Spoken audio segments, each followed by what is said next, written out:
स्तुति, और इसके ठीक बाद का है स्तुति का फल। तो पहला है, आज स्तुति देखेंगे, स्तुति किसे कहते हैं, और दूसरा है स्तुति का फल क्या होता है। बहुत व्यापक रूप से चर्चा में रहता है स्तुति शब्द, और बड़ा महत्वपूर्ण भी है, बड़ा लाभकारी भी है। तो हम सभी लोग बड़े ध्यान से आज इस सिद्धांत को समझेंगे कि स्तुति क्या है। तो ज्यादातर तो जिस रूप में ये प्रचलित है वैसा ही इसका स्वरूप है भी।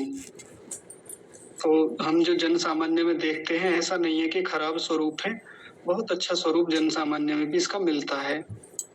बाकी चीजों के मामले में, जैसे कल तीर्थ को लेके बात चल रही थी, तीर्थ होता कुछ है, समाज में कुछ और चलता है तीर्थ के नाम पे।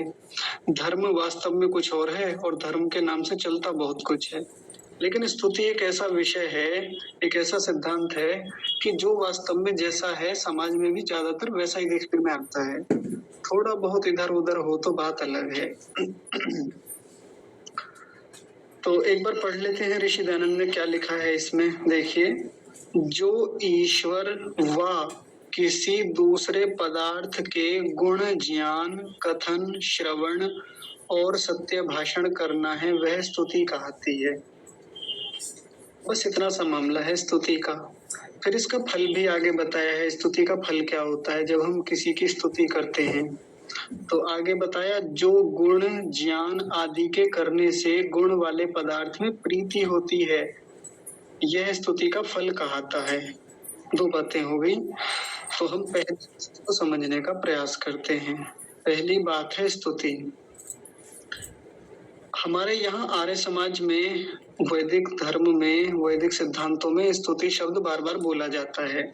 और मुख्य रूप से कहाँ इसकी चर्चा ज्यादा होती है, जब हम हवन करते हैं। हवन में आचमन हमने कर लिया है, इंद्रिय स्पर्श हमने कर लिए हैं, अब उसके बाद में ईश्वर स्तुति, प्रार्थनोपासना के मंत्र बोलते हैं। कुछ लोग पहले भी बोलते हैं आचमन से पहले, लेकिन ज्यादातर जो विधान है वो है आचमन और अंग स्पर्श मंत्रों के बाद में करने का। तो जैसे ही वो 8 मंत्र बोले जाते हैं तो उसका शीर्षक क्या होता है, अथेश्वर स्तुति प्रार्थनोपासना मंत्राह। तो उसी में एक शब्द आता है स्तुति, ईश्वर की स्तुति। और आगे प्रार्थना और उपासना है, उनको तो अगली 2-3 कक्षाओं में हम देख ही लेंगे, वो भी आएंगे। लेकिन एक बार इस शब्द को और अच्छे से हम समझते हैं कि स्तुति है क्या। फिर देखेंगे कि वो जो 8 मंत्र हमको दे रखे हैं उनमें वास्तव में स्तुति है भी या नहीं भी है। कहीं ऐसे ही तो शीर्षक डाल के नहीं छोड़ दिया और अंदर मंत्रों में कुछ और हो। तो देखिए, सबसे पहला क्या लिखा, जो ईश्वर व किसी दूसरे पदार्थ के।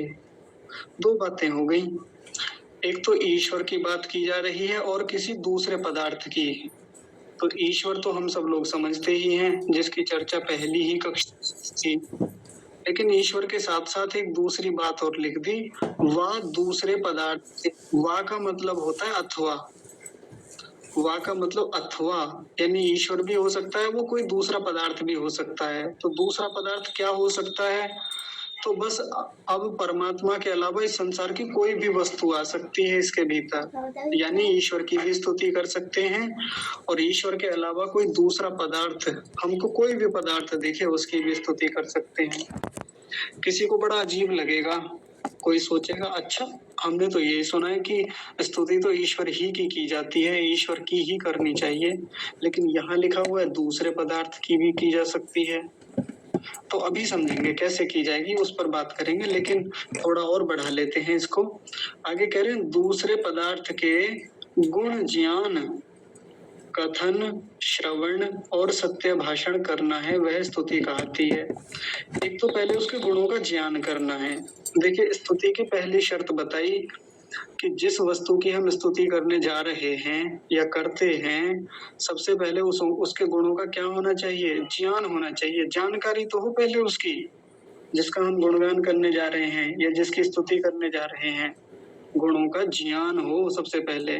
और देखिए आगे, फिर कथन हो, वैसा ही कहना भी है, श्रवण वैसा ही सुनना भी है, ये भी स्तुति कहती है। यदि हम किसी की सही सही बातों को सुन रहे हैं, जैसी जैसी वो वस्तु है, ये भी स्तुति कहलाती है। स्तुति में केवल बोलना नहीं होता, स्तुति में सुनना भी होता है, जानना भी होता है। इन सबको मिला के स्तुति तैयार होती है। और सबसे अंत में बात आई सत्य भाषण करना। सत्य भाषण के भीतर आ जाएगा सत्य बोलना, सत्य लिखना, सत्य ही इंगित करना। तो इसमें जो सत्य शब्द है देखिए बड़ा महत्वपूर्ण है, बार बार आ रहा है। तो ये क्यों लिखा है ऋषि ने सत्य भाषण, इस पर भी हम लोग चर्चा करेंगे। कुछ उदाहरणों से बात को शुरू करते हैं। जैसे इसमें ईश्वर को तो बाद में लेंगे, पहले दूसरे पदार्थों को ले लेते हैं। ये जो लिखा हुआ है ना, जो ईश्वर व दूसरे पदार्थ के गुण ज्ञान, जैसे उदाहरण से समझते हैं।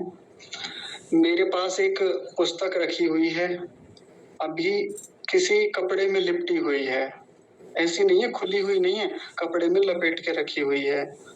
और मैं बाहर से ये कहता रहूं, अरे कितनी सुंदर पुस्तक है भाई, कितनी धार्मिक पुस्तक है।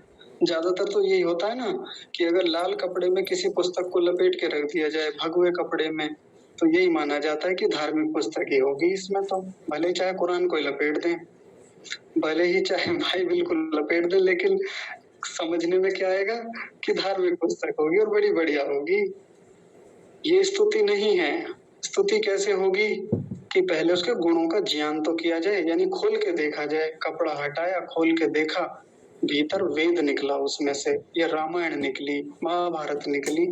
जैसे ही वो निकली फिर पलट के भी देखा, खोल खोल के देखा, गुणों का ज्ञान किया पहले अच्छे से, कि ऐसा तो नहीं है कि रामायण का केवल पृष्ठ लगा दिया हो ऊपर से, मूल पृष्ठ, भीतर कुछ और ही मसाला हो इसके भीतर। तो खोल के देखा, कुछ पृष्ठ पलटे, अनुसूची उसकी विषय सूची देखी, आगे और देखा तो हाँ देखा तो भाई रामायण ही है ये तो। गुणों का ज्ञान हो गया। अब फिर वैसा ही क्या करना, वैसा ही कथन करना। दूसरे को बताया कि हाँ देखो ये मेरे घर पे रामायण रखी हुई है, या ये जो सामने आप पुस्तक देख रहे हैं ना कपड़े में जो अभी लिपटी हुई थी, जो मैंने खोल के दिखाई आपको, ये रामायण ही है। ऐसा जो करना है ये क्या कहलाएगा, ये भी स्तुति कहलाएगी। और आगे देखिए, और आगे कहा वैसा ही श्रवण करना।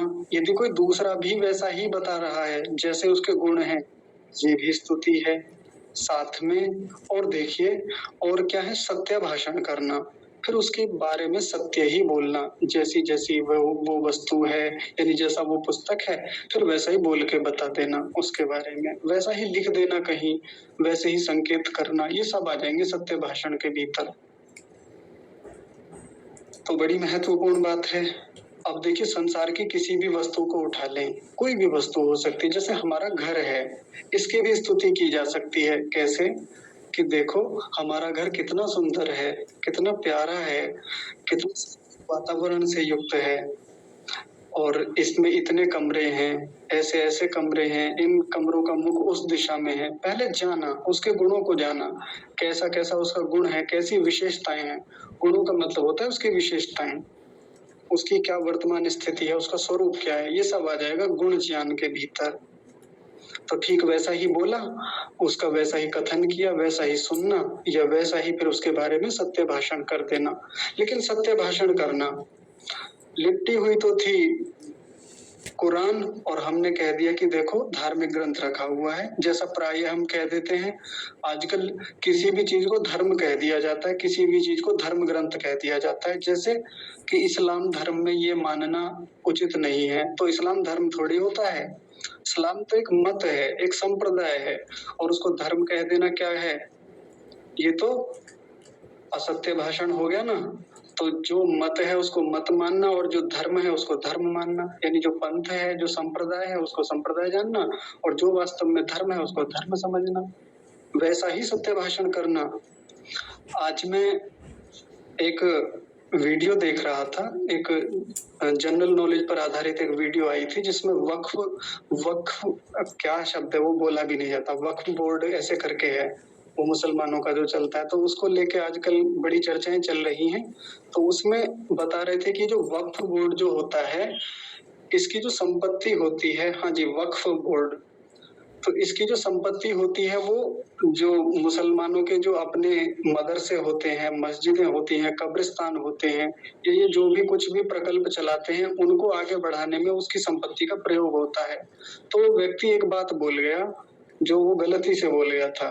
क्या कहता है कि इस वक्फ बोर्ड की संपत्ति का यूज परोपकार के कामों में होता है, समाज के कल्याण के लिए होता है, ऐसा कह रहा था। बिना जाने, बिना ये समझे कि वास्तव में इसका स्वरूप क्या है, वक्फ बोर्ड है क्या, उसकी संपत्ति का यूज होता कहाँ है। तो ये क्या हो गया, वो अपनी दृष्टि में क्या कर रहा था, लग रहा था किसी को ये लगेगा वीडियो देखने वाले को कि देखो इस्लाम की क्या कर रहा है, स्तुति कर रहा है। लेकिन स्तुति थोड़ी है वो स्तुति नहीं कहलाती। वो क्या है, वो आगे की कक्षाओं में आ जाएगा 1-2 दिन में कि वो स्तुति नहीं, वो कुछ और कहलाता है। तो यदि इस्लाम जैसा है वैसा ही बता देना कि भाई उसकी जो वक्फ बोर्ड की जो संपत्ति है, जो उनका अपना एसेट्स है, वो किस में यूज होता है, आतंकवाद में, दंगों में, या लव जिहाद में, या बाकी जो अन्य प्रकार के जिहाद होते हैं उनमें होता है। यदि वो व्यक्ति ऐसा कहता तब कहते कि हाँ बिल्कुल स्तुति की जा रही है इस्लाम की। हाँ, अब किसी को लगेगा ये स्तुति थोड़ी हुई, ये तो बुराई हो रही है, लेकिन नहीं, यही स्तुति है। वैसा वैसा ही उसके बारे में कह देना, जैसे उसके गुण हैं, जैसी उसकी विशेषताएं हैं, बता दिया। अब यदि मान लीजिए हमारे यहाँ पर कोई काम होता है किसी भी प्रकार का, हमारे यहाँ भी दान दिया जाता है, कोई व्यक्ति गुरुकुल में दान देता है, तो बिल्कुल कहना कि हाँ देखो इस व्यक्ति का दिया हुआ दान लोकोपकार में, समाज के कल्याण के लिए लगता है। किसी ने गुरुकुल में दान दिया, गुरुकुल में बच्चे पढ़ते हैं, विद्या पढ़ के आगे बढ़ते हैं, समाज के लिए और बड़े काम करते हैं वो लोग। ये क्या हो गया, ये सच्चे अर्थों में स्तुति हो गई, सत्य भाषण करना हो गया। तो जो चीज जैसी है उसको वैसा ही कहना, बिल्कुल वैसा ही उसके स्वरूप को बखान करना, सत्य भाषण करना, ये है स्तुति। नहीं तो हम लोगों ने जैसा हमको सिखाया गया, पढ़ाया गया या बता दिया गया, बस ऊपर से परंपरा से हमने उसी को तो धर्म माना, उसी को सत्य मान लिया और ये सोच लिया हाँ ये स्तुति कर रहे हैं हम। तो ऐसा नहीं है कि स्तुति केवल ईश्वर की जाती है, स्तुति तो किसी भी वस्तु की जा सकती है। कोई माँ अपने बेटे की स्तुति करती है, कहती है कि देखो मेरा बेटा कितना सुंदर है, और सच में यदि सुंदर है, सच में वो गुणवान बच्चा है, तो जैसे जैसे उसके गुण हैं वैसा ही बताती है। कोई भी रिश्तेदार आ जाए, कोई भी व्यक्ति आ जाए, तो उसके सामने बिल्कुल वैसा ही कहती है कि देखो मेरा बेटा ऐसा है, मेरे बेटे के भीतर ये विशेषताएं हैं, ऐसा है। ये स्तुति है अपने बच्चे की, और बहुत बहुत अच्छी बात है स्तुति करना, बुरी बात नहीं होती। जैसे वंश हैं, आपने देखा होगा कक्षा आरंभ कराते हैं, इन वंश को भी हम इसी में ले लेंगे। ये जो दूसरा पदार्थ लिखा हुआ है किसी दूसरे पदार्थ के, तो वंश में यहाँ पर पदार्थ में आ जाएंगे। अब कोई ये सोचेगा कि वंश जो है हमारी कक्षा में जो कक्षा शुरू कराते हैं वो भी पदार्थ हैं क्या? तो पदार्थ मतलब वस्तु, और वस्तु किसे कहते हैं, जिसकी सत्ता होती है, जिसका एग्जिस्टेंस होता है, जो उपस्थित होता है, उसको वस्तु कहा जाता है। तो ये भी इसी के भीतर आएंगे। अब जैसे कक्षा आरंभ कराते हैं बड़ी मधुरता से, बड़ी शालीनता से, विनम्रता से, तो हम क्या करते हैं, प्रतिदिन इनकी स्तुति भी तो करते हैं कि वंश आपने बहुत अच्छे से कक्षा का आरंभ कराया, ऐसे ही कराना चाहिए, आपके लिए बहुत सारी शुभकामनाएं, बहुत सारा आशीर्वाद, आपकी वाणी बहुत मधुर है, आप कितना प्रेम से बोलते हैं। ऐसे करके मैं क्या करता हूँ या आप लोग क्या करते हैं, स्तुति करते हैं। ऐसे ही की जाती है स्तुति। लेकिन मान लीजिए एक दिन कोई व्यक्ति को मैंने कहा कि आप कक्षा आरंभ कराइए, अब उनकी आवाज उतनी अच्छी है नहीं, बाई चांस ऐसा कुछ है उनके साथ कि नहीं है आवाज अच्छी, तो अब जैसे आवाज खराब है, सही से करा नहीं पाए, निर्देश दे नहीं पाए, अटक रहे थे, बोलते बोलते कुछ का कुछ करा गए, जो निर्देश देने थे या जो बातें रखनी थी कक्षा आरंभ कराते समय वो रख नहीं पाए, और करा के उन्होंने अपना काम खत्म कर दिया। लेकिन यहाँ से कक्षा संचालित करने वाले व्यक्ति ने, मान लीजिए मैंने कह दिया कि अरे वाह आपने कक्षा का बड़े अच्छे से आरंभ कराया, आपकी वाणी कितनी मधुर है, कितनी कोमल है। ये स्तुति नहीं है। कोई सोचेगा कि देखो कितनी स्तुति कर रहा है, इनकी स्तुति नहीं है, इसको स्तुति नहीं कहते, इसको निंदा कहा जाता है।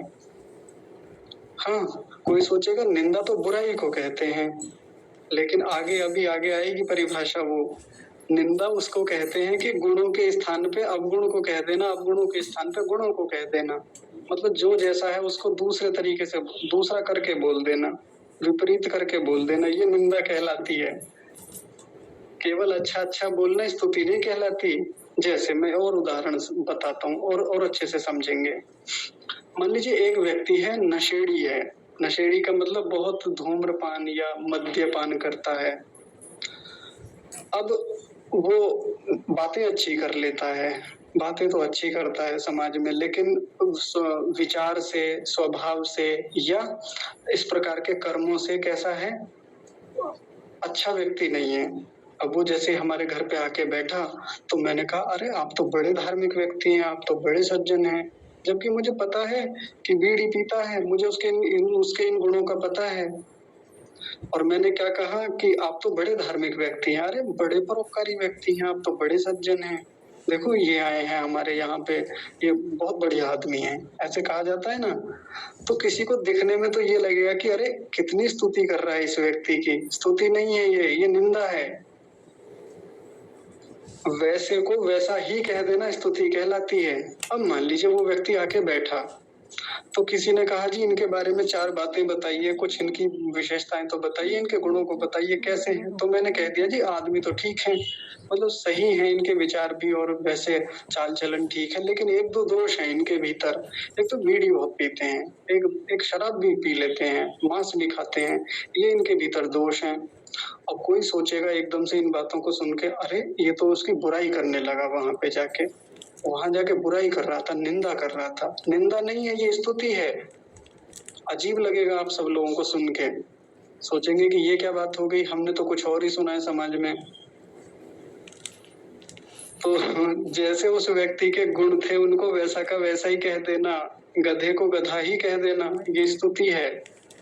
और विद्वान को विद्वान कहना, ये भी स्तुति है। लेकिन विद्वान को मूर्ख कह देना और मूर्ख को विद्वान कह देना, ये स्तुति नहीं, ये निंदा कहलाती है। भले चाहे अच्छे सेंस में चल रही हो चाहे बुरे सेंस में। बात आ रही है पकड़ में?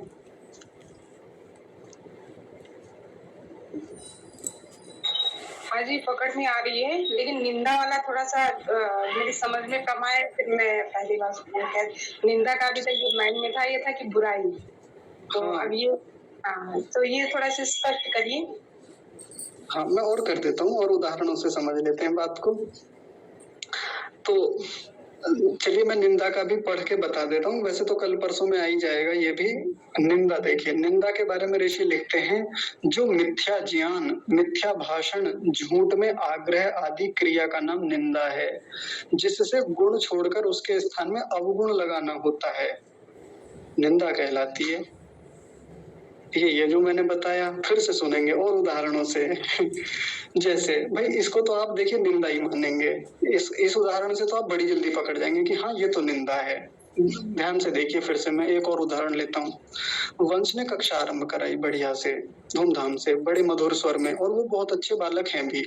लेकिन मैंने कह दिया आपकी आवाज बढ़िया नहीं है, नहीं मजा नहीं आया, ऐसे करके जो ये वास्तव में है वंश, मैंने एकदम उनके विपरीत बात कह दी, उल्टी बात कह दी कि वंश आप तो बेकार बालक हो भाई, नहीं कक्षा अच्छी कराई नहीं, जबकि अच्छी कराई थी, जबकि वाणी में मधुरता है, कह दिया आपकी आवाज ही बड़ी खराब है, आप तो हुई बेवकूफ, ऐसे कुछ 2-4 बातें और खराब खराब कह दी। तो इसको क्या कहेंगे? मैं इनकी निंदा कर रहा हूँ। इसको तो आप भी मान लेंगे कि हाँ ये तो निंदा है, और है भी निंदा, सच में निंदा है। क्यों निंदा है? क्योंकि गुण के स्थान पे अवगुण कह दिया। सच में उनके भीतर ये अच्छा गुण था, लेकिन उसका उल्टा करके बोल दिया, मिथ्या भाषण कर दिया। मिथ्या भाषण करने का नाम निंदा कहलाता है। लेकिन मैंने जो आपको वो उदाहरण दिया था, जो व्यक्ति बहुत मूर्ख है, बहुत अत्याचारी है, बहुत नशेड़ी टाइप का है, और मैं उसको सज्जन कहता फिर रहा हूँ, धार्मिक कहता फिर रहा हूँ, ये भी निंदा ही है। ये भी आपको पचेगी नहीं बात। क्यों नहीं पचेगी?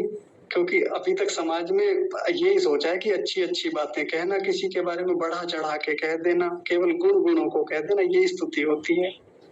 नहीं, फिर से समझ लीजिए, जैसे गुण जिस वस्तु के हैं बिल्कुल वैसे वैसे कह देना, ये निंदा, ये क्षमा कीजिए, ये स्तुति कहलाती है। और उसका उल्टा कह के बता देना, गुण के स्थान पे अवगुण और अवगुण के स्थान पे गुण कह देना, ये निंदा कहलाती है।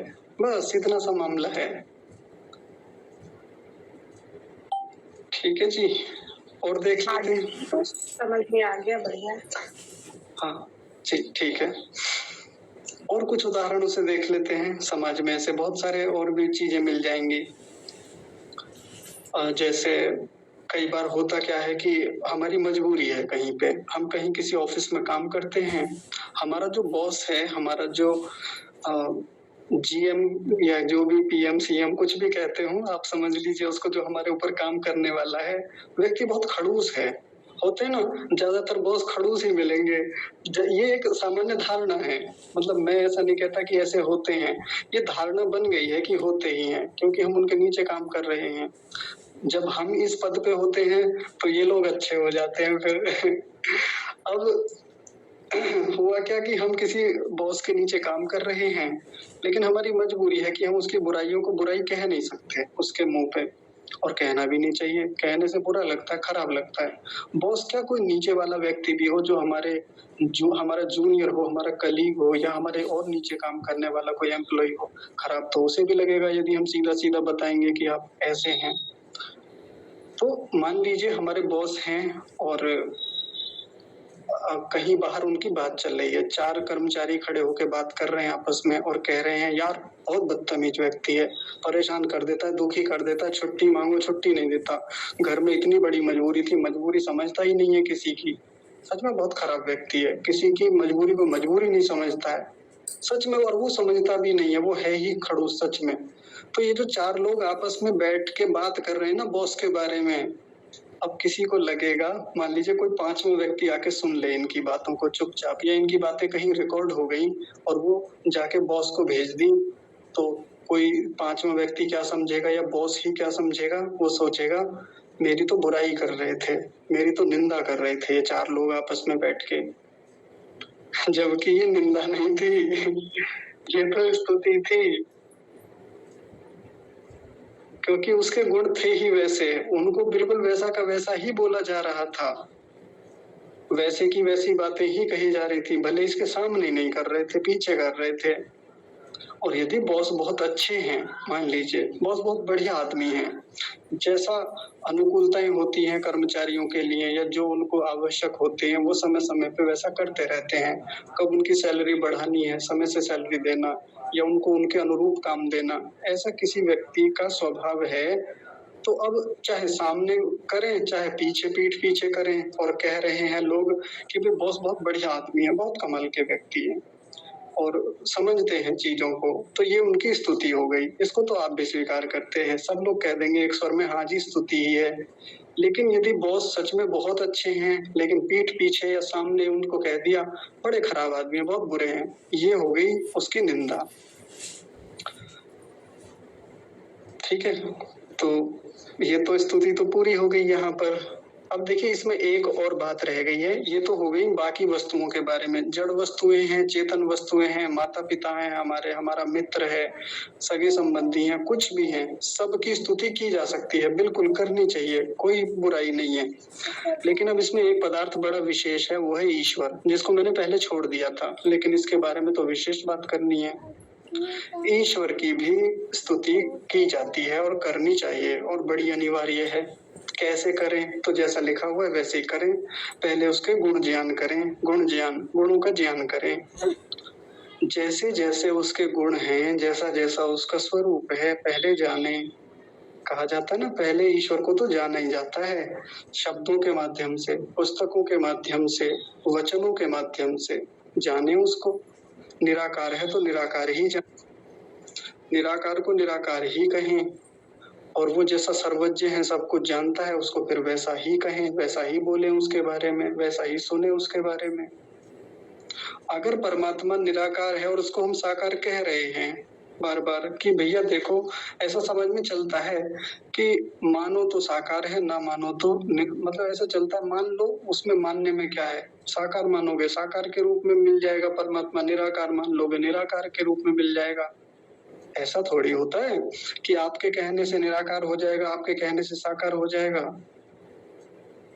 ये समाज में बड़ी खराब धारणा चलती है और परमात्मा की स्तुति नहीं है ये निंदा कहलाती है। आप निंदा कर रहे हैं उसकी, यदि आप ऐसा करते हैं तो। मैं फिर से दोहरा रहा हूँ उस बात को, खूब चलता है पौराणिक जगत में, ये बात खूब कही जाती है। कैसे? कि देखो परमात्मा को तो आप साकार मान लोगे, वो तो साकार के रूप में भी मिल जाएगा, निराकार मान लोगे वो तो निराकार के रूप में भी मिलना ही है, मिल जाएगा। श्रद्धा होनी चाहिए, विश्वास होना चाहिए, और विश्वास को हम पढ़ के ही आए हैं पिछले दिनों अच्छे से। विश्वास भी सत्य पर आधारित होता है, ऐसा नहीं कि अपनी मर्जी से कुछ भी मान लिया वो विश्वास हो जाएगा। तो जैसा परमात्मा को समझना कि एक वस्तु में दो विपरीत गुण कैसे हो जाएंगे, एक ही बार में वो साकार भी हो जाएगा, एक ही बार में निराकार भी हो जाएगा, ऐसा हो सकता है क्या? कोई कहे कि मेरे सामने जो कुर्सी रखी हुई है वो तो साकार है, और चाहे तो इसको निराकार मान लो, ये निराकार भी हो जाएगी, ऐसे हो जाएगी क्या ऐसे मानने से? जैसे मैं एक और उदाहरण से समझाता हूँ कई बार कि तुम्हारे कहने से परमात्मा साकार हो गया, तुम्हारे कहने या मानने से निराकार हो गया। तो मैंने कहा ये सामने आप ये पिलर देख रहे हैं, एक पिलर खड़ा हुआ है, मान लीजिए एक व्यक्ति यही कह रहा था कि परमात्मा मानो तो साकार है, ना मानो तो साकार नहीं है, मानो तो निराकार है, ना मानो तो निराकार नहीं है। मैंने कहा सामने पिलर देख रहे हैं आप? कहने लगे हाँ दिख रहा है। मैंने कहा ये मानो थोड़ी देर के लिए कि पिलर नहीं है, यहाँ पे सामने निराकार है, कोई पिलर विलर नाम की कोई चीज नहीं है। और मैंने कहा जाके सिर मारो, खोपड़ी मारो अपनी खींच के जोर से, और देखो पता चलेगा कि ये निराकार है या साकार है। अगर आपके भीतर विश्वास है, पक्का विश्वास है, श्रद्धा है आपकी इस बात पे कि हाँ मैंने निराकार ही माना हुआ है और निराकार ही रहेगा, तो बिल्कुल आप उसमें आर पार निकल जाएंगे। पिलर आपको कोई भी नुकसान नहीं पहुंचाएगा, आपकी टक्कर होगी नहीं उसमें। लेकिन वो व्यक्ति बहुत अच्छे से जानता है कि दिख रहा है साकार ही है, खोपड़ी मारी तो खोपड़ी टूट जाएगी, दुर्घटना हो जाएगी। यहाँ नहीं दिखाता अपना विश्वास, यहाँ नहीं दिखाता श्रद्धा। विश्वास सत्य पर आधारित होता है, विश्वास प्रमाणों पर आधारित होता है, ये बात आप सब जगह जानते हैं। यही व्यक्ति जो ऐसा ऐसा कह रहा था, जिसने कुछ भी मान रखा था, मैंने कहा आओ घुमाते हैं आपको। मैं एक बहुत ऊंचे मकान पे ले गया, बहुत ऊंचा भवन था, 6-7 मंजिल ऊंचा, तो लगभग 7 मंजिल ऊंचा वो भवन था। मैंने ऊपर ले जाके खड़ा करके कहा, मैंने कहा गुरुत्वाकर्षण को मानते हो? ग्रेविटेशनल फोर्स जो होता है। उसने कहा हाँ मानते हैं। मैंने कहा थोड़ी देर के लिए मानना बंद कर दो, ये सोचो कि गुरुत्वाकर्षण नाम की कोई चीज होती ही नहीं, और जब गुरुत्वाकर्षण होता ही नहीं तो आप चाहे कहीं भी घूमो, हवा में, अंतरिक्ष में, आकाश में, आप कहीं जाके टकराएंगे नहीं, मजे में रहेंगे एकदम। धरती आपको अपनी ओर खींचेगी नहीं, छत से कूदेंगे, हवा में झूल जाएंगे आप।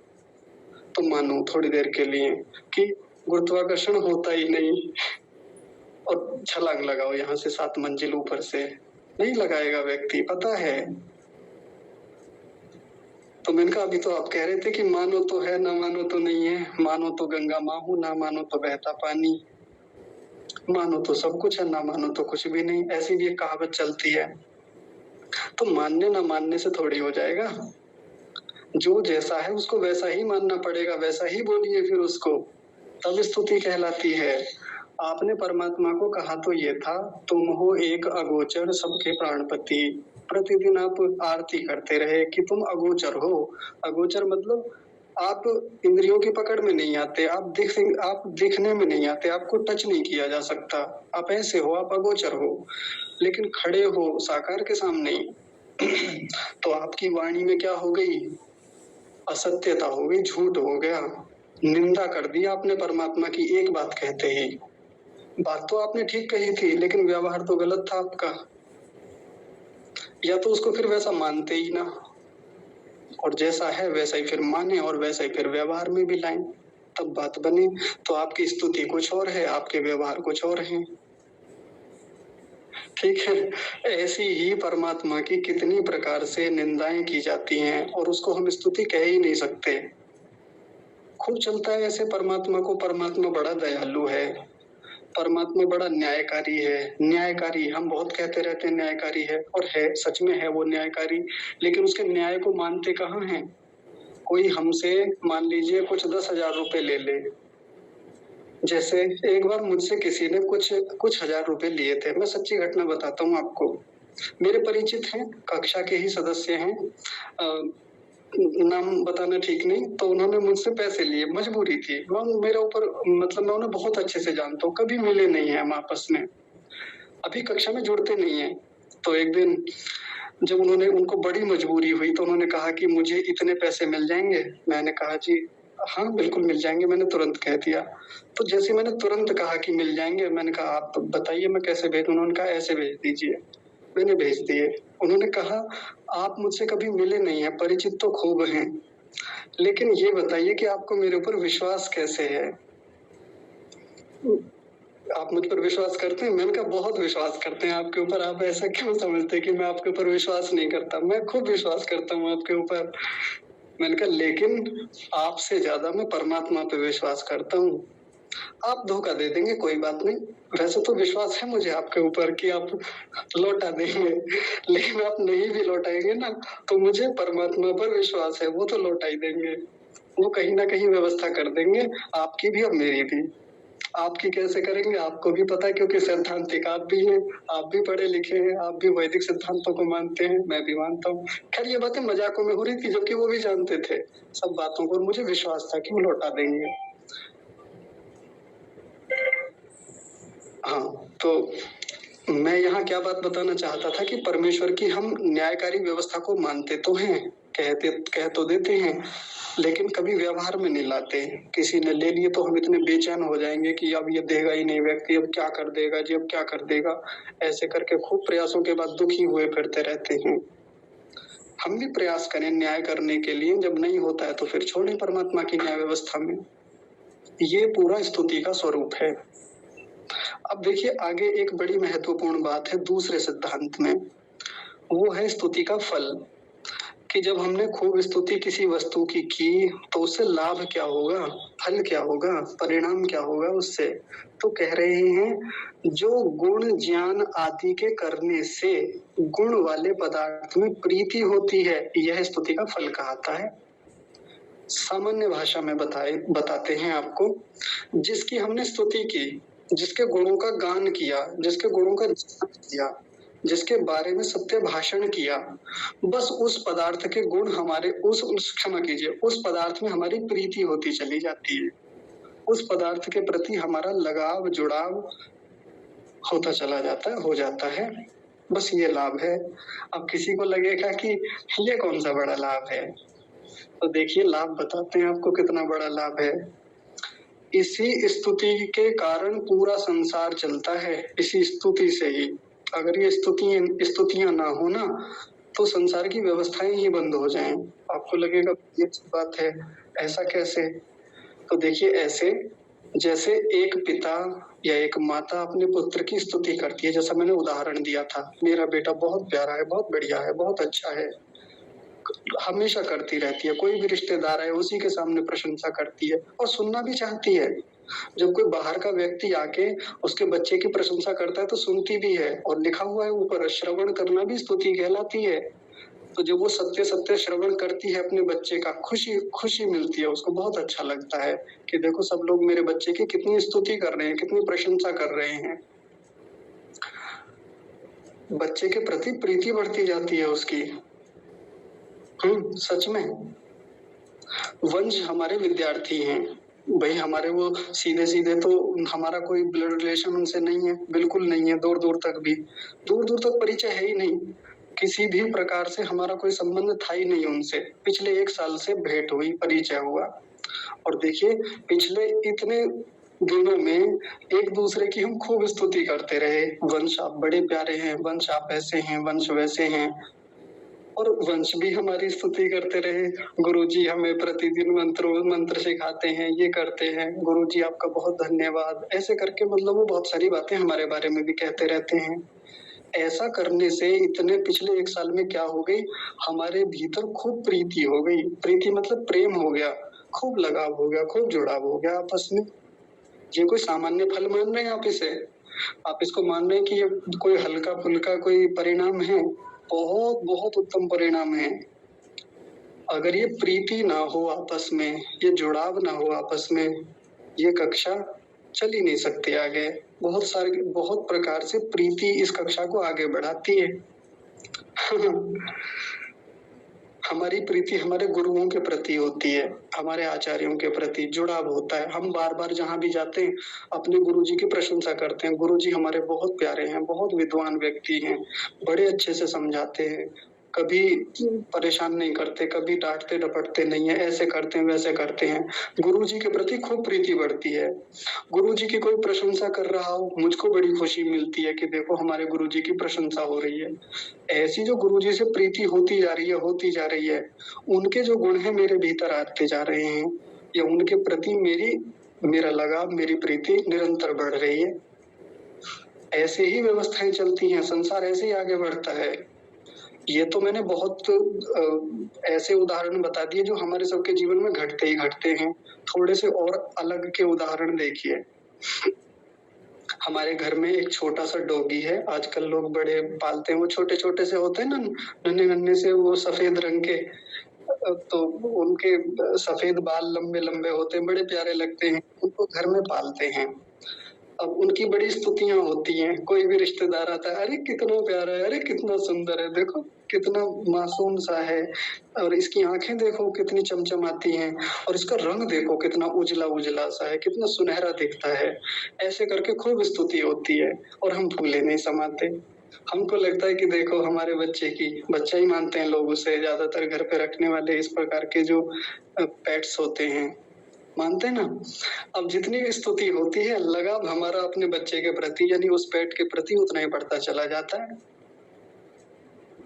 ये लगाव व्यवस्थाओं को आगे बढ़ाता है, संसार को आगे चला रहा है निरंतर। यही स्तुति का फल, निरंतर प्रीति होती चली जाती है। और देखिए, और उदाहरणों से समझ लेते हैं, और आपको बहुत अच्छी लगेंगी कई सारी चीजें। जैसे मेरा फोन है, मान लीजिए मेरे पास एप्पल का फोन है नहीं, मान लीजिए केवल, तो खूब महंगा है।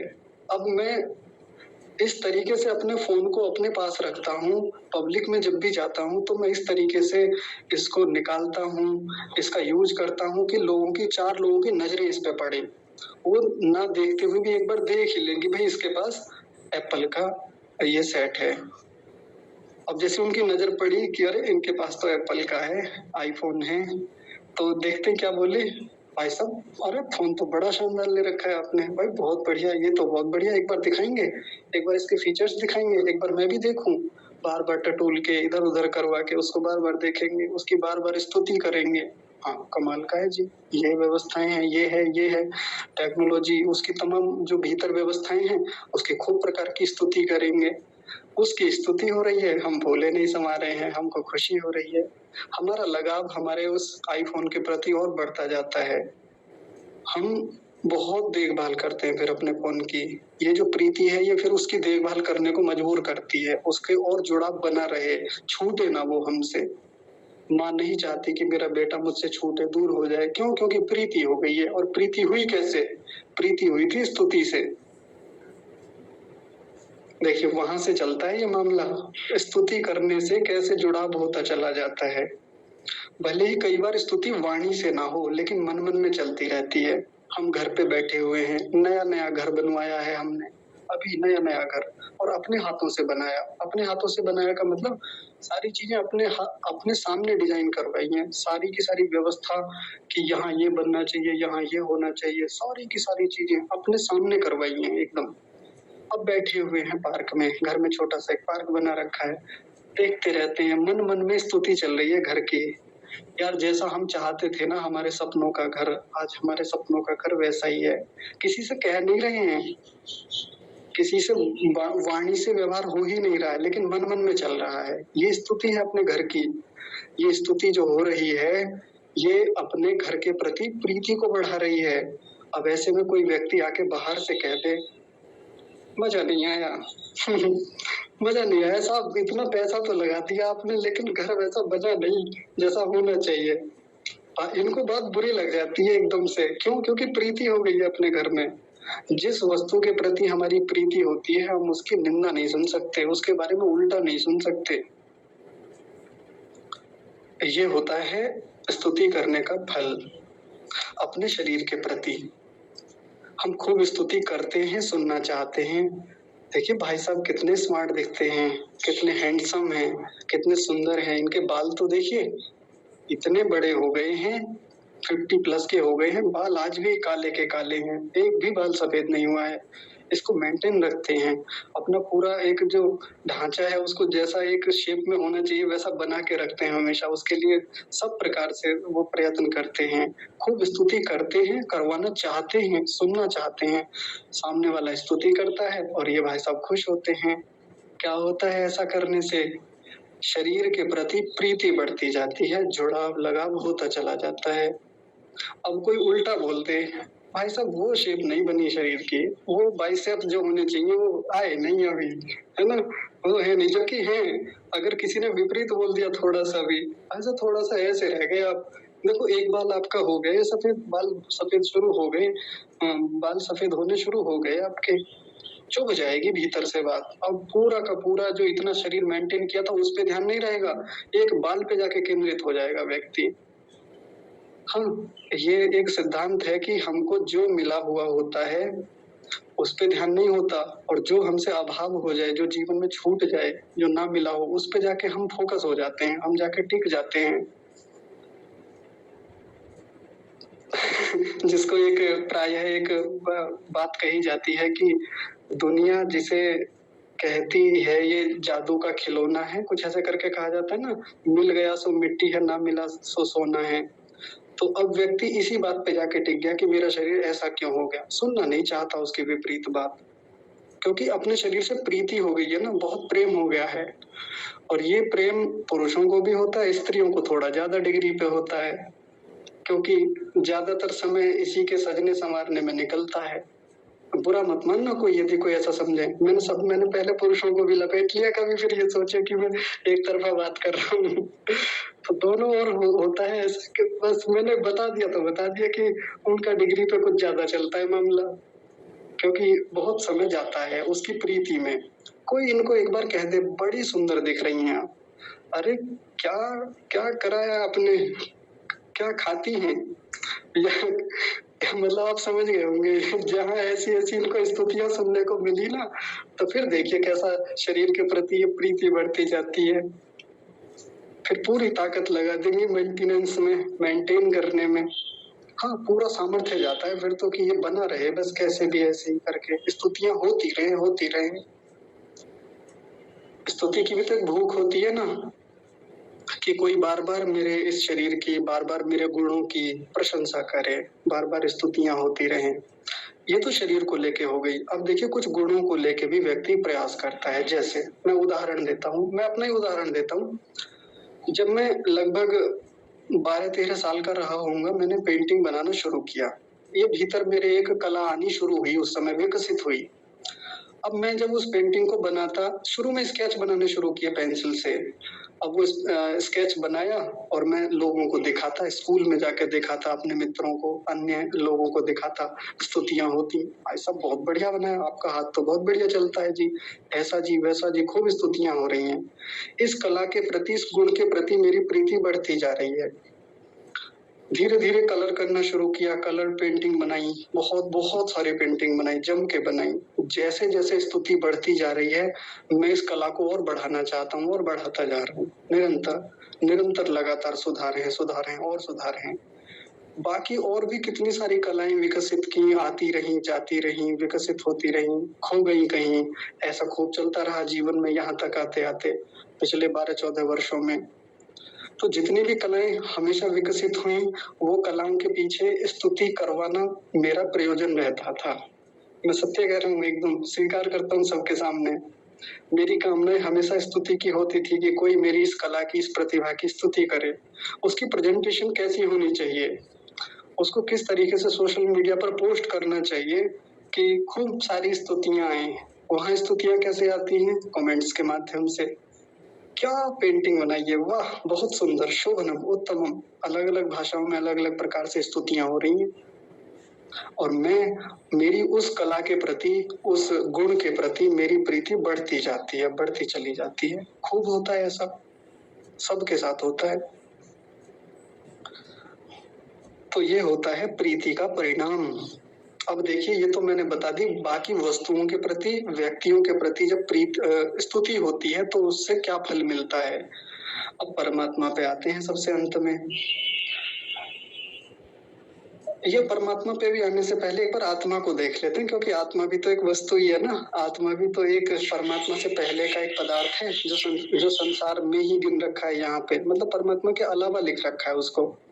तो आत्मा को ले लेते हैं। किसी व्यक्ति को अपने ही गुणों से प्रेम है, स्वयं से ही प्रेम है, अपनी ही स्तुति करता रहता है कि यार ऐसा थोड़ी है कि हम बेकार हैं, हमारा कोई महत्व ही नहीं है, हमारी भी कोई रेस्पेक्ट है, हमारा भी आत्मसम्मान है, हमारा भी एक वजूद है, अस्तित्व है। इसको लेके व्यक्ति खुश होता रहता है भीतर ही भीतर। या और भी प्रकार की प्रशंसाएं होती रहती हैं कि भाई ये वाले जो साहब हैं बहुत बढ़िया व्यक्ति हैं, बहुत अच्छे हैं। व्यक्ति की अपने ही प्रति प्रीति बढ़ती जाती है, यानी स्वयं के प्रति, स्वयं के स्वरूप के प्रति। और ये कोई बुरी बात भी नहीं है। जब अपने प्रति प्रीति बढ़ती है तो व्यक्ति अपने गुणों को बढ़ाना चाहता है, अपने व्यक्तित्व का विकास करना चाहता है कि भाई मेरा व्यक्तित्व और उजला हो और उत्तम से उत्तम हो। ऐसा करना भी चाहिए। तो स्तुति हर मामले में ऐसा नहीं है कि खराब ही होती है। स्तुति बहुत अच्छे परिणाम भी लाती है। जब प्रीति होती चली जाती है हमारी स्वयं के प्रति, अपने गुणों के प्रति, तो ऐसा बढ़ाना चाहिए। अब सबसे अंतिम जो पदार्थ है वो है परमात्मा। तो जब परमात्मा का हम गुण ज्ञान करते हैं, गुणों को जानते हैं और फिर वैसा वैसा ही उसके बारे में कथन श्रवण करते हैं। जैसे हमारी कक्षा में परमात्मा की खूब बातें होती हैं, खूब कक्षा शुरू कराने से लेके कक्षा का जब भी अंत होता है परमात्मा की खूब स्तुतियां होती हैं जम के। और इतनी स्तुति होने के बाद में जो मैं कम से कम महसूस कर पाता हूँ, जिस फल को मैं देखता हूँ वो ये है कि परमात्मा के प्रति खूब प्रीति को बढ़ते मैंने तो देखा है। यानी जो जुड़ाव मेरा परमात्मा के प्रति हुआ है वो इस स्तुति के करने के कारण से ही हुआ है। तो एक स्तुति तो वो हो गई जो कक्षा में प्रवचन के माध्यम से की गई। यहाँ मैंने हर दिन एक परमात्मा का एक गुण उठा लिया कि आइए आज हम परमात्मा के एक गुण पर चर्चा करेंगे, आज इसी पर बातचीत होगी, स्तुति कर रहे हैं हम उसकी। अब ये तो हो गया कि जब सबको 1 घंटे तक 1.5 घंटे तक मैंने परमात्मा के एक गुण के बारे में प्रवचन किया, खूब स्तुति की, तो प्रीति होनी स्वाभाविक है, बिल्कुल होगी, खूब होती है। लेकिन एक स्तुति होती है ध्यान में बैठ करके, उपासना में बैठ करके। उपासना में बैठे परमात्मा का कोई एक गुण पकड़ लिया वहां पे और अब उसकी स्तुति हो रही है, हे प्रभु आप दयालु हो। मान लीजिए दयालुता को लेके हम उसकी स्तुति कर रहे हैं, आपने ये दिया, आपने इतनी इतनी प्रकार की दया की, सूर्य दिया, चंद्रमा दिया, पृथ्वी दी, आकाश दिया, हमको नक्षत्र दिए, अन्न दिया, औषधियां दी, इतनी सारी व्यवस्थाएं दी, ज्ञान दिया, असंख्य चीजें आपने हमको दी। ये दयालुता है आपकी, सब कुछ फ्री में दे दिया हमको, कभी कुछ नहीं मांगा हमसे, इसके बदले में कोई अपेक्षा नहीं है, आप निस्वार्थी हैं, आप बड़े दयालु हैं। ऐसा कह के घंटों तक स्तुति चल रही है भीतर ही भीतर, आंतरिक रूप से, वाणी से नहीं चल रही है, एक भीतर का व्यवहार है, अंदर का। तो ये जो स्तुति हो रही है इसका फल ये होता है कि परमात्मा के प्रति जुड़ाव होता चला जाता है, बहुत बहुत जुड़ाव होता है। जैसे कई बार शिकायतें मिलती हैं, कोई लोग अपना प्रश्न लेके आते हैं, समस्या लेके आते हैं, जी उपासना में वो जुड़ाव बन नहीं पा रहा परमात्मा से, उपासना में वो गति हो नहीं पा रही है, उपासना में मन लग नहीं पा रहा है, क्या करें? खूब प्रयास कर रहे हैं लेकिन जैसे ही परमात्मा का ध्यान करने बैठे बहुत सारे विचार आते हैं, हजारों प्रकार के विचार हैं। कैसे रोकें, कैसे अपनी उपासना को उत्तम करें, परमात्मा के प्रति कैसे वो जुड़ाव बने जो परमात्मा से हटने ही ना दे। 1 घंटे उपासना में बैठे तो केवल परमात्मा ही हमारे सामने रहे, हम उसी से जुड़े रहें।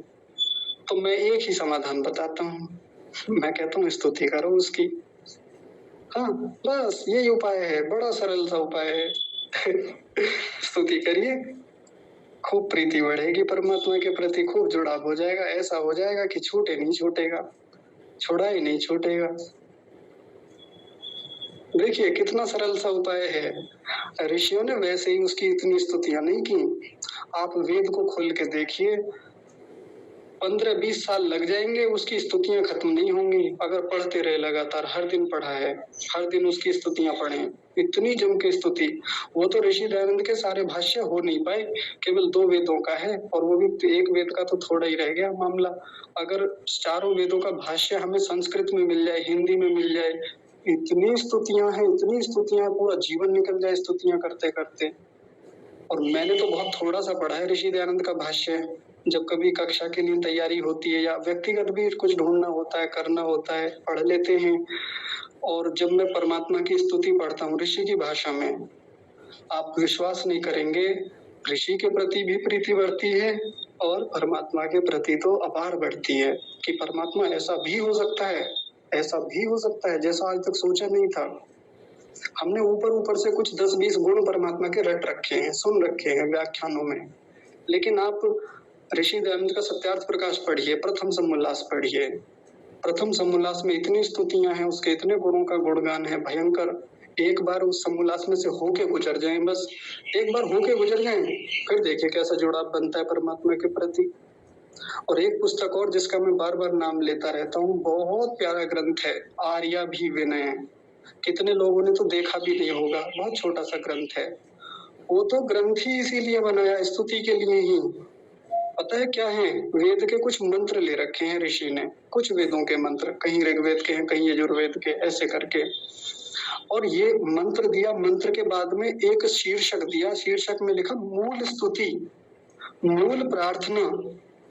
हर मंत्र में से स्तुतियां निकाल रखी हैं और प्रार्थनाएं निकाल रखी हैं, क्या क्या प्रार्थना है। और आप स्तुति सुनेंगे हैरान रह जाएंगे। मैं कहता हूँ रोंगटे खड़े हो जाएंगे, यदि सच में थोड़ा बहुत भी अपने वैदिक धर्म के प्रति जिज्ञासा है किसी व्यक्ति के भीतर। आप ऐसे ऐसे नाम पढ़ेंगे, हिल जाएंगे पढ़ के नामों को। मैं जब भी पढ़ता हूँ ना, रोंगटे खड़े हो जाते हैं कि क्या ऋषि ने कितना एक ही शब्द को खोलते हुए कितने व्यापक शब्द लिख दिए, उसी के साथ साथ उसी के पर्यायवाची। अद्भुत है, अद्भुत। तो स्तुति को समझना है ना, तो आर्याभिविनय बस एक बार पढ़ लें, एक बार, समझ में आए ना आए, आएगा नहीं एक बार में समझ में, मैं तो गारंटी से कह सकता हूँ नहीं आएगा समझ में। कई शब्द बड़े खतरनाक हैं, एकदम संस्कृत निष्ठ शब्द हैं। हमारी कक्षा में इस समय हाँ हैं, श्रीमान जी हैं, मोहनलाल आर्य जी हमारे वरिष्ठ सदस्य हैं, कक्षा के बड़े हैं, मुझसे कई बार कह चुके हैं कि जी आर्याभिविनय पुस्तक में जो पहला जो उसका प्रकाश है, उसमें जो पहला मंत्र है, उसमें जो ईश्वर की स्तुति दी हुई है, उन नामों को आप व्याख्या कर करके थोड़ा थोड़ा संधि विच्छेद करके भेज दिया कीजिए जब भी आपको अनुकूलता हो। एक दो भेजा, अनुकूलताएं बन नहीं पाती, मैं प्रयास भी करता हूँ, लेकिन वो उसका महत्व जानते हैं, वो उसके महत्व को समझते हैं कि भाई कितनी कितनी उत्तम स्तुतियां हैं, कितनी व्यापक लाभ को देने वाली हैं। जैसे मैं आपको एक दो पढ़ के सुना देता हूँ तो आपको समझ में आ जाएगा कि स्तुति होती क्या है। सामान्य स्तुतियां तो हमने बहुत की हैं, लेकिन आज विशिष्ट प्रकार की स्तुति के बारे में हम आपको बस एक मोटा मोटा बोध करा देते हैं। एक बार हमारी पुस्तक मिल जाए।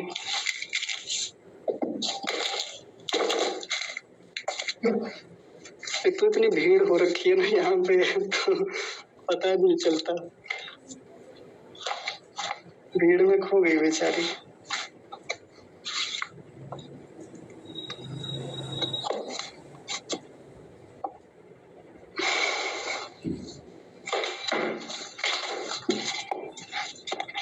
वो तो चर्चा होते होते वो आर्याभिविनय का नाम याद आ गया, नहीं तो मैं पहले से सामने रखता उसको। जी आचार्य जी, मैंने आपको भेज रखी है, आपके पास में वो हो तो ठीक है, नहीं तो मैं दोबारा से भेजता हूँ उन सब पुस्तकों को। पुस्तक मेरे सामने ही रहती है सारी जगह तक, लेकिन लगता है कोई चूहा तो नहीं ले गया।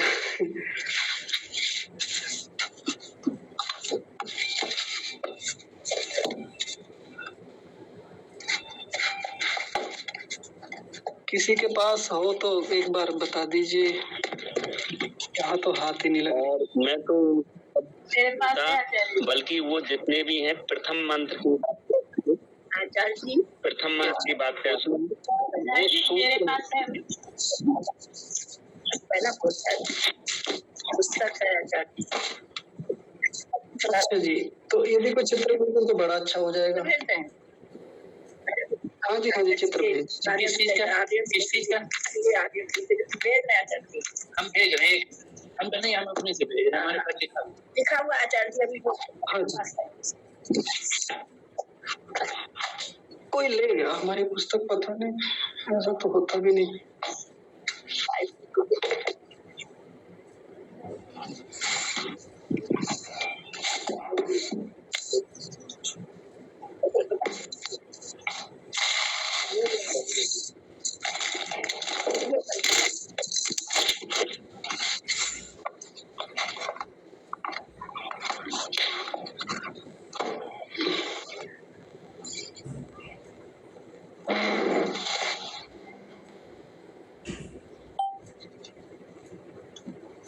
हाँ, आपके पास है तो एक यदि शुरू का उसका चित्र भेज देगा पृष्ठ का तो बड़ा आनंद आ जाए, फिर स्तुति और क्लियर हो जाएगी।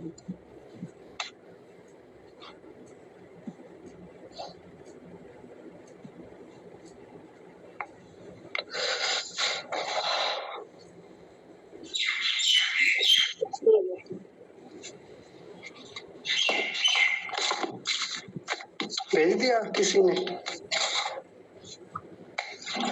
आचार्य चिड़ियों की आवाज बड़ी अच्छी आ रही है। हाँ, यही रहती है ये चिड़िया।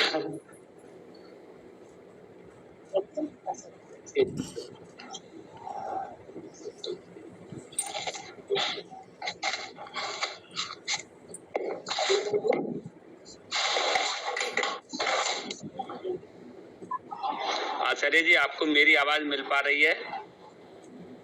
हाँ जी, हाँ जी, आ रही है। हाँ आचार्य जी, इसमें लिखा है वो हे सच्चिदानंद अनंत स्वरूप, हे नित्य बुद्ध। बस मिल गया जी, मिल गया, मैं बता देता हूँ। हाँ देखिए, आप सब लोग, मैं बोल देता हूँ, एक बार देख लीजिए। जी, आवाज आ रही है आपको मेरी? हाँ जी, आवाज आ रही है जी। हाँ, मैं बोल देता हूँ, देखिए एक बार, सभी लोग देखेंगे। म्यूट कर लीजिए बाकी लोग। हाँ देखिए, आर्य भी विनय का यहाँ से प्रारंभ होता है। ये पहला मंत्र दिया, मंत्र देने के बाद में देखिए क्या क्या लिखा हुआ है। हे सच्चिदानंदानंत स्वरूप, आपके लिए नया नाम होगा। सच्चिदानंद तो खूब सुना होगा, ये नाम क्या दिया?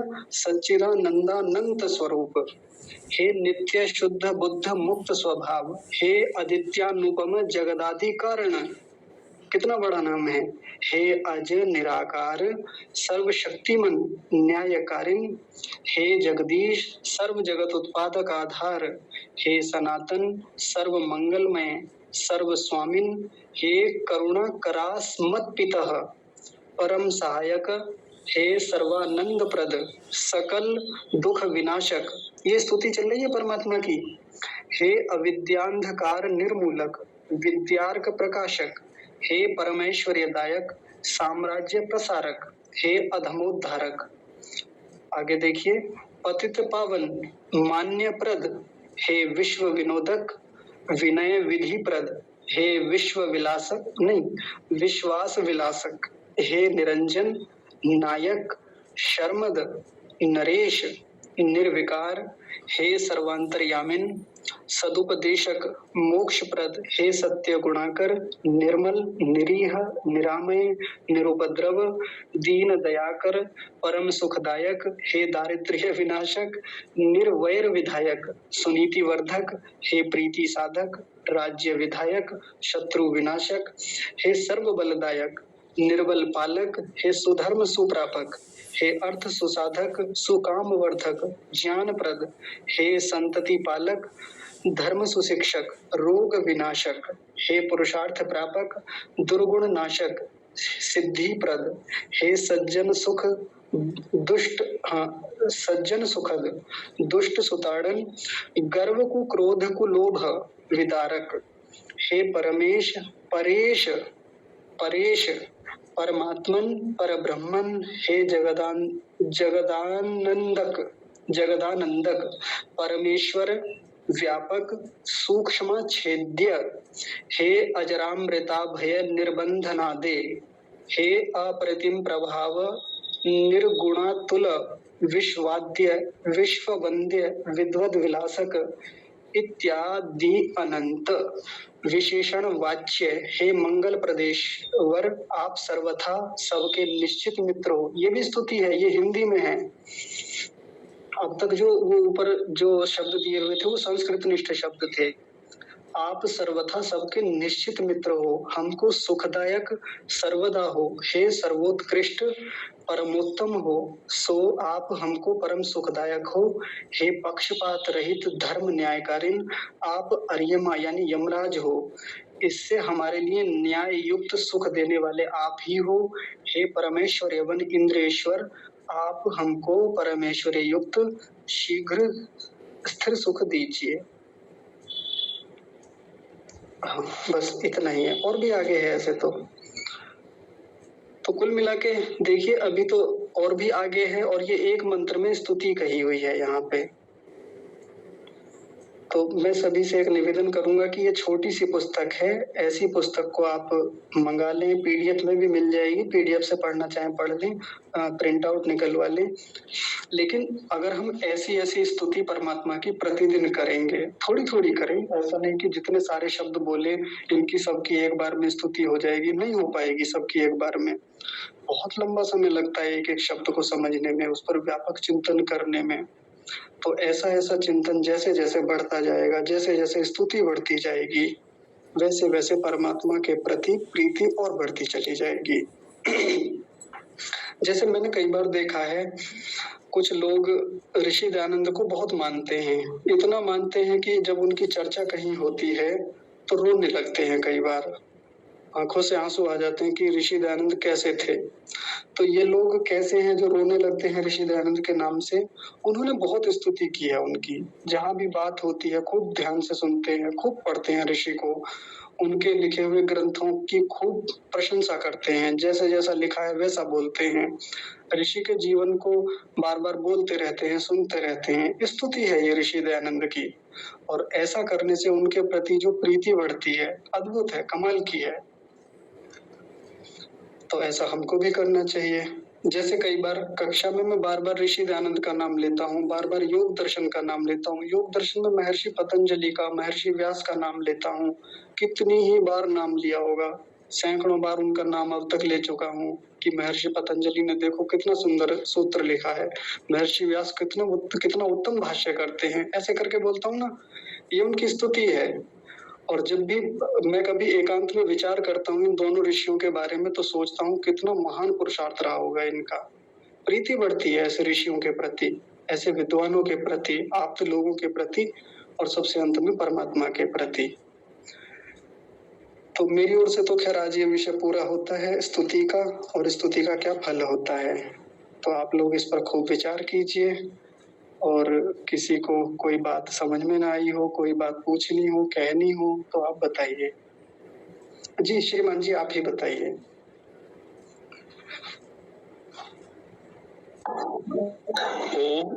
सभी श्रोताओं को मेरा सादर नमस्ते।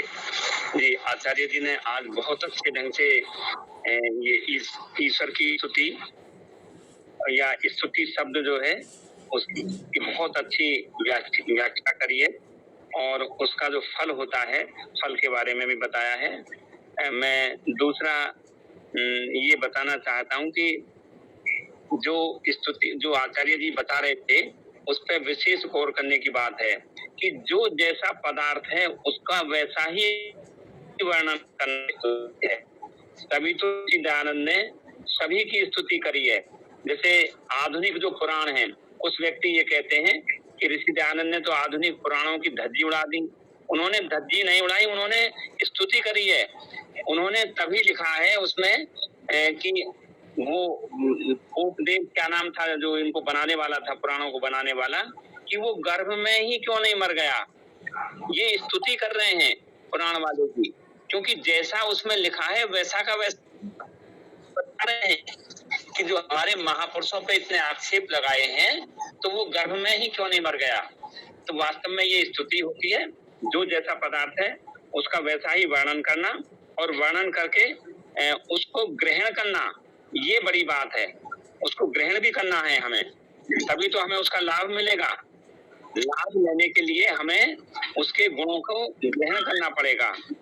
तो बहुत अच्छा आचार्य जी ने बताया, और मैं श्रोता अपनी तरफ से मैं तो खैर कहता ही हूँ, और मैं श्रोताओं की तरफ से भी कहता हूँ, श्रोता भी आप जो चाहते हो तो आचार्य जी से एक आग्रह करें, जिसके बारे में अभी आचार्य जी ने बताया, आचार्य जी ने जो पुस्तक का जो हिंदी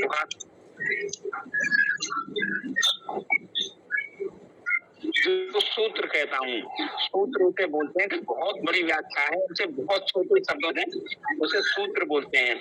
तो उन्होंने तो ऐसे ऐसे उनको बहुत बड़े लंबे लंबे शब्द हैं, और उनको संधि करके और बहुत छोटा बना दिया है। तो मुझसे तो कुछ शब्द तो ऐसे सूत्र हैं कि जिनकी संधि विच्छेद भी नहीं हो पाया है। और मैंने आचार्य जी से निवेदन किया है, अब आचार्य जी समय के हिसाब से अपना करते हैं जैसा भी है, और मैं श्रोताओं से भी निवेदन कर रहा हूँ कि आपको भी लाभ लेना है तो आप भी आचार्य जी से निवेदन कर सकते हैं मेरी तरह से। जी, मैं यहीं अपनी वाणी को विराम देता हूँ। सभी को सादर नमस्ते। जी नमस्ते जी।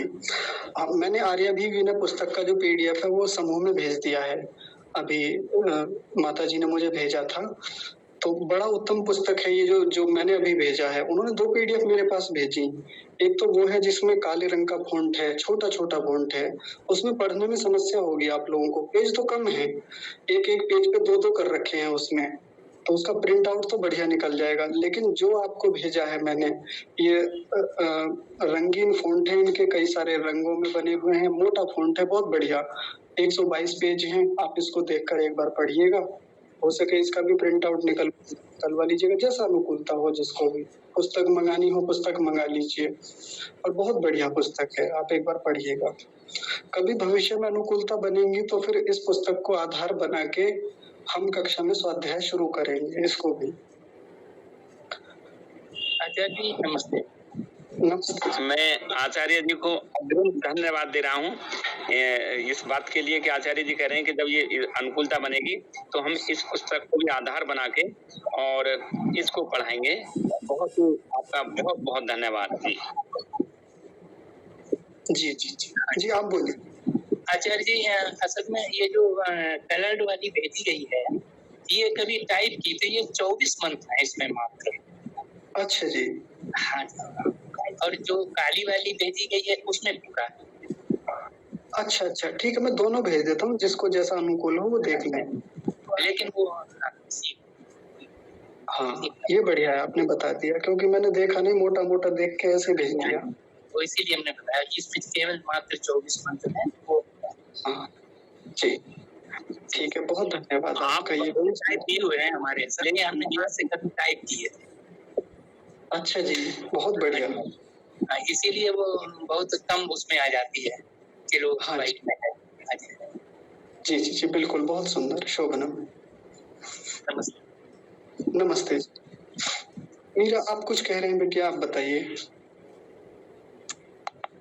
जी आचार्य जी, मैं बस ये विचार कर रही थी, जैसे कि कभी कोई चर्चाएं होती हैं पास में बैठकर बहनों से भी या अन्य किसी से, तो बहुत सी चीजों में कहते हैं कि हर चीज को मान करके चलते नहीं है, उसमें प्रमाण देखते हैं कि ये चीज है तो ये क्यों है, इसका प्रमाण देखकर चलते हैं। लेकिन जब कोई विषय ईश्वर पर आ जाता है तो बहुत से पढ़े लिखे या फिर बहुत अपने जो समझदार लोग हैं उनमें ये उनकी भ्रांतियां हो जाती हैं कि मान लो, मानने में क्या होता है, ईश्वर है, अगर उनका साईं बाबा को मान लो कौन सी दिक्कत है, उनको भी मान लो कौन सी दिक्कत है, भगवान जी की मूर्ति में मतलब नारियल भी चढ़ा दो कौन सी दिक्कत है। मतलब उनके हिसाब से हर चीज मानकर ही चली जाती है, वास्तविकता है भी या नहीं। अगर ये भी पूछो कि यदि नहीं है तो कहे कोई बात नहीं होंगे तो कोई दिक्कत नहीं, होंगे तो कोई दिक्कत नहीं। मतलब ऐसी धारणा लेकर के लोग चलते हैं, उस पर जरा भी सीरियस नहीं होते हैं कि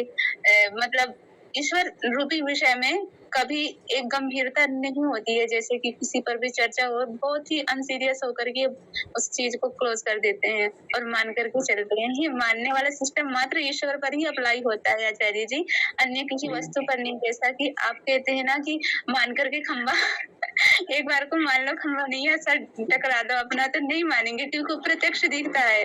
और ये ईश्वर पर नहीं लागू करते कि प्रमाणों से भी ईश्वर को एक बार तौल कर देखा जाए लेकिन उन लोगों पर आपत्ति होती है जो आस्तिक नास्तिक हो जाते हैं, वो जो नहीं सीधा नकार देते हैं तो कहते हैं कि ये दुष्ट है। तो वो तो कम से कम तर्क करते हैं इस परिप्रेक्ष्य में कि भले ही उनको भ्रांतियां होती हैं लेकिन तर्क तो कम से कम रहते ही हैं, यूं मान करके नहीं चलते हैं। तो ये चलता है। कभी वैसे बैठकर इन विषयों में बात नहीं करते, लेकिन अगर कभी हुई बात तो मान करके चलने वाला ही रहता है सबसे ज्यादा सिस्टम। और उनमें प्रश्न भी कभी नहीं आते कि ऐसा क्यों है अगर हो रहा है। और एक बात और आचार्य जी, हमारे यहाँ रामलीला हुई थी, मतलब दशहरे को होती है, उसमें इतनी फुहरता होती है कि उस फुहरता को देख करके हमें दुख होता है कि ये ऐसा क्यों हो रहा है, ऐसा नहीं होना चाहिए। लेकिन उस पर भी लोग बहुत आनंदित होते हैं। ऐसा लगता है कि ये अपने लोग ही हैं जो ऐसा देख करके भी हंस रहे हैं और ऐसे बकवास लोगों को बना करके प्रस्तुत करते हैं और खूब एंजॉय करते हैं उसी को, और पूछते हैं हम राम के भक्त हैं। ये चलता रहता है यहाँ। बिल्कुल। चलिए, बहुत बढ़िया है, आप तो समझते हैं ना चीजों को, ये सबसे अच्छा। थोड़ा आचार्य जी समझने का प्रयास करते हैं। हाँ, कोई बात नहीं, ऐसे धीरे धीरे आगे बढ़ेंगे, चिंता मत कीजिए। सब लोग कहाँ समझते हैं, रामायण काल में भी सब समझदार ही थोड़ी थे, तब भी दुष्ट होते थे। तो यही है कि अब जिम्मेदारियां हमारी हैं। उस समय जिम्मेदारियां श्री राम ने निभाई, उन्होंने अपना काम पूरा किया, बाकी महापुरुषों ने काम पूरे किए। आगे जाके द्वापर युग में श्री कृष्ण जी ने अपने उत्तरदायित्व पूरे किए। उनकी अपने स्तर की क्रांति थी, उस समय के शत्रुओं का स्तर अलग था। तब धार्मिक लोग अलग तरीके के होते थे। अलग तरीके के होने का मतलब उस समय की अलग विशेषताएं थी। फिर आगे जाके और महापुरुष हुए, अलग प्रकार की चुनौतियां, अलग प्रकार के शत्रु, अलग प्रकार के अधार्मिक लोग। फिर एक मध्य काल भी आया जब हम गुलामी के काल में रहे, तब भी शत्रुओं की एक अलग स्थिति थी। उस समय के चैलेंज अलग थे, उस समय की स्थितियां अलग थी। आज की स्थितियां अलग हैं। आज जो समाज में इतनी सारी हमको अधार्मिकता दिखती है, कई बार हम सोच लेते हैं आज ही ऐसा है, बताओ संसार कहाँ आ गया, बताओ दुनिया कहाँ जा रही है, कितना अधर्म हो रहा है। तो ये तो तब भी था, आज भी है और रहेगा, आगे भी ऐसे ही रहेगा। धार्मिक भी रहेंगे, अधार्मिक भी रहेंगे। अब आचार्य जी मैं ये समझ रही थी। रुकिए, अंतिम बात छूट गई ना तो फिर गड़बड़ हो जाएगी। अंतिम बात बड़ी महत्वपूर्ण है जो मैं बताने वाला हूँ। जिस जिस समय के जैसे जैसे धार्मिक लोग हुए, उन्होंने अपने अपने स्तर से प्रयास किए धर्म को बढ़ाने के लिए, धर्म की रक्षा के लिए और दुष्टों के नाश के लिए। आज हम हैं यहाँ पर, आज हमारी जिम्मेदारियां हैं। यदि हम अपने आप को धार्मिक समझ रहे हैं तो फिर हम केवल ये दोषारोपण करके ना बैठ जाएं कि दुनिया कहाँ जा रही है, बताइए ये कैसे हो गई, इतने लोग कैसे बढ़ गए। या खैर पौराणिकों का तो वो रहता है कि उनको तो बचाने कोई अवतार आएगा, उनको तो अवतार पे भरोसा है पूरा, पता नहीं कब होगा, ये बात की बात है।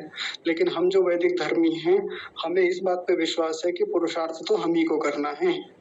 आज यदि हमको चीजें अच्छी मिली हैं, हमको धर्म सही सही मिला है, हमको शास्त्र सही सही मिले हैं, हमारे पास तक हमारी संस्कृति ठीक ठीक पहुंची है, तो इसके लिए हमारे पूर्वजों ने बहुत पुरुषार्थ किया है, बहुत मेहनत की है, बहुत बलिदान दिए हैं, तब जाके हमको ये स्थितियां, ये इतना उत्तम राष्ट्र मिला, ऐसी अच्छी अच्छी परिस्थितियां मिली।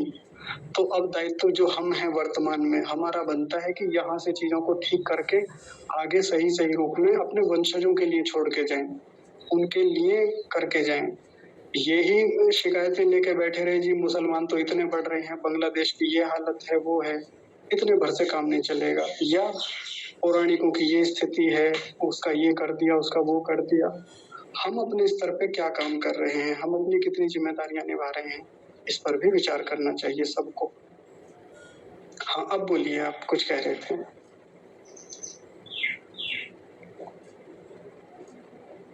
जी आचार्य जी, मैं ये कह रही थी कि हम जब भी कोई सीरियल देखते हैं, मतलब युद्ध के कुछ भी देखते हैं, तो ऐसा मन में भाव आता है कि पहले के दुष्ट भी एक नियम के साथ चलते थे कि युद्ध भी किस प्रकार के करने हैं, एक नियम रहती थी। लेकिन आजकल की जो मलेच्छ हैं और दुष्ट अधार्मिक लोग हैं, तो उनको देख करके ऐसा लगता है कि ये उनके पास तो किसी भी प्रकार के कोई नियम ही नहीं, कैसे भी प्रकार से लड़ना है, और किसी भी प्रकार की कोई रूल्स नहीं है यहाँ। मतलब अब के यहाँ के देखें, अगर इन दुष्टों को देख करके ऐसा प्रतीत होता है। ये कह रहे थे।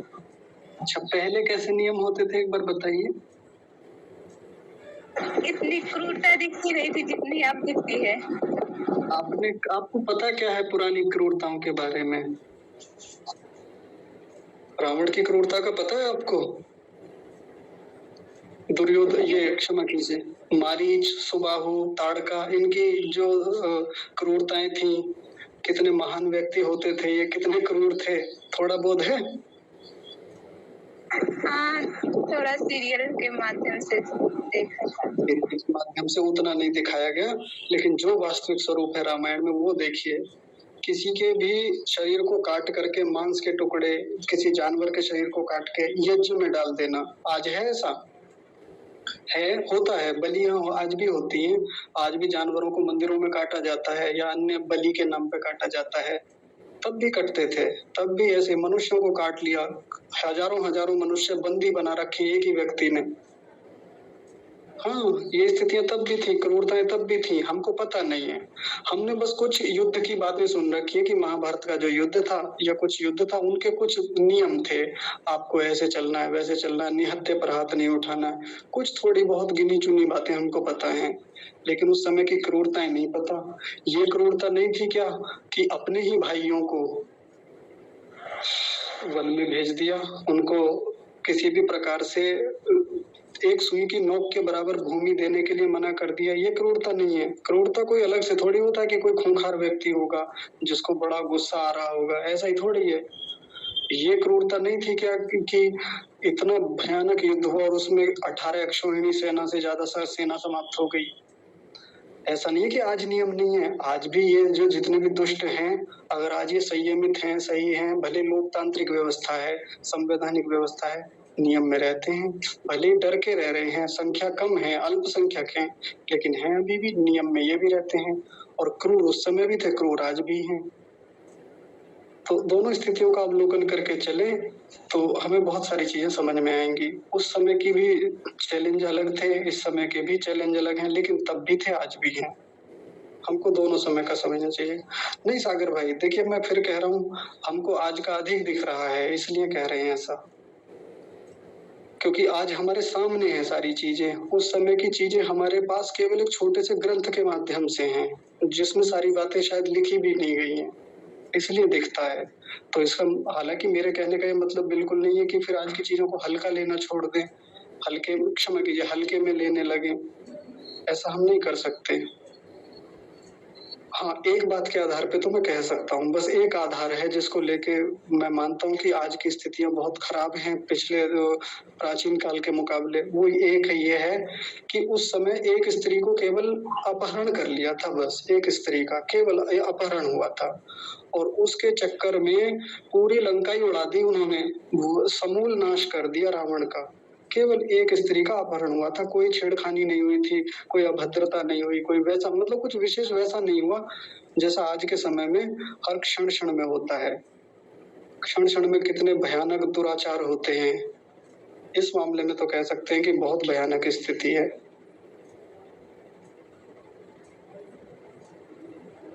तो हमें तो अपने मध्यकाल का इतिहास हमने भी पुस्तकों में थोड़ा सा पढ़ा ही है। अब सोचिए जो लोग उस समय होंगे जब महमूद गजनवी गजनी से अफगानिस्तान से यहाँ तक आया होगा, सोचिए आज ऐसा कुछ देखने को मिलता है? उतना तो उसका तो बहुत कम अंश भी नहीं है। जब वो महमूद गजनवी आया था, गांव के गांव को जलाता हुआ आया था, लोगों छोटे छोटे बच्चों को भालों की नोक पे टांगता हुआ, तो कितनी भयानक स्थितियां थी देश में। अंग्रेज कितने अत्याचार करते थे, आज भी हैं, हो रही हैं, और वो लोग अभी संख्या कम है इसलिए उतने स्तर पे नहीं कर पा रहे, आगे होंगे तो वो समय फिर से लौट के आएगा। लेकिन दोनों समय के अलग अलग चैलेंज तो हैं जी। हार्दिक, नहीं, एक बार वर्षा के पास ऋचा माता जी कुछ कह रही हैं आप? वर्षा के देख के नहीं आएगी तो। आचार्य जी, आपने सही